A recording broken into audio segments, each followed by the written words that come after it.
అందరికీ నమస్కారం. ఈ క్షణం ఇది నా సక్సెస్ మీట్లా అనిపిస్తుంది. అలాంటి ఓవర్వెల్మింగ్గా నేను ఒక ఆనందం పొందుతున్నాను.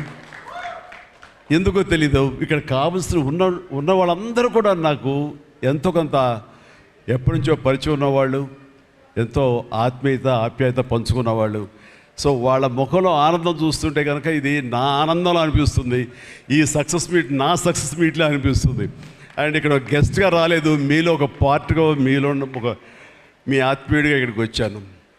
అండ్ ఈ సినిమాకి ముందు నేను నాకు కలిసినప్పుడు ఎట్లా ఉంది ఏంటి సినిమా మీ రాబోతుంది కదా అంటాను. డిఫరెంట్ క్యారెక్టర్ నేను అటెంప్ట్ చేశాను. And Dhanush is a lead character. అంటే అదే నాకు ఎట్లాగా ఒప్పుకున్నామంటే తెలియదండి. రెగ్యులర్గా ఈ హీరో క్యారెక్టర్స్ ఇలాంటివన్నీ చేస్తూ నాకు ఎక్కడో కొంచెం డిఫరెంట్గా చేయాలి, కొత్త హొరైజన్ గేట్లు ఓపెన్ చేయాలనిపిస్తుంది. ఈ సినిమా నాకు అలా ఉపయోగపడుతుందని అనిపిస్తుంది. అంటే దాని వాళ్ళ సినిమా చూశాను, అది 100% కరెక్ట్. తను కూడా అదే అక్నాలెడ్జ్ చేశాడు.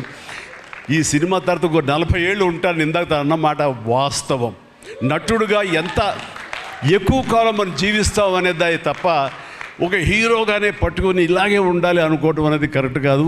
అండ్ ఇలాంటి క్యారెక్టర్ ఎంత బాగా చేశాడంటే నేను తర్వాత చెప్తాను. సో ఫస్ట్ ఆఫ్ ఆల్ ఇలాంటి సినిమా శేఖర్ కమ్ముల ఏ ధైర్యంతో నాగుని అడిగాడు, నాకు ఏమి ఊహించుకుని ఫ్యూచర్లో ఈ క్యారెక్టర్ చేస్తాను ఒప్పుకున్నారు.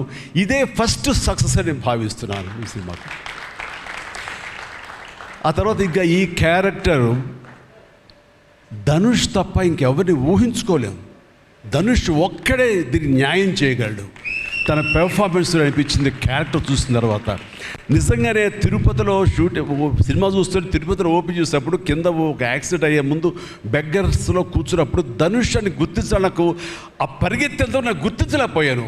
అంతగా క్యారెక్టర్లో యూ ఇన్వాల్వ్ సో మచ్. నీ గెటప్ కానీ అన్నీ కానీ సో అంటే అక్కడ తెలిసిపోతుంది తన డెడికేషన్ ఏమిటి ఆర్టిస్ట్ గారు అది. అండ్ ఈ సినిమా ఇది నేను ఒక ఎక్స్పీరియన్స్ తప్ప నాకు ఒక సినిమాగా నేను చూడలేదు, ఒక వాస్తవంగా జరుగుతున్నదిగా అనిపించింది నాకు.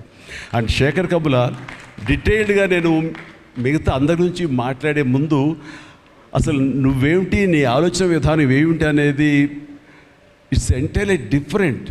25 సంవత్సరాల పాటు నువ్వు అనుకున్న విధంగా, నువ్వు అనుకున్న క్యారెక్టర్స్ తోటి, నువ్వు అనుకున్న కంటెంట్ తోటి 10 సినిమాల కంటే ఎక్కువ చేయకపోయినా సరే ఒక్కొక్కటి ఒక ఆణిముచ్చలాగా చేసుకుంటూ ప్రజల గుండెలో, ప్రేక్షకుల గుండెలో ఒక సుస్థిరమైన స్థానం ఏర్పరచుకున్నావు.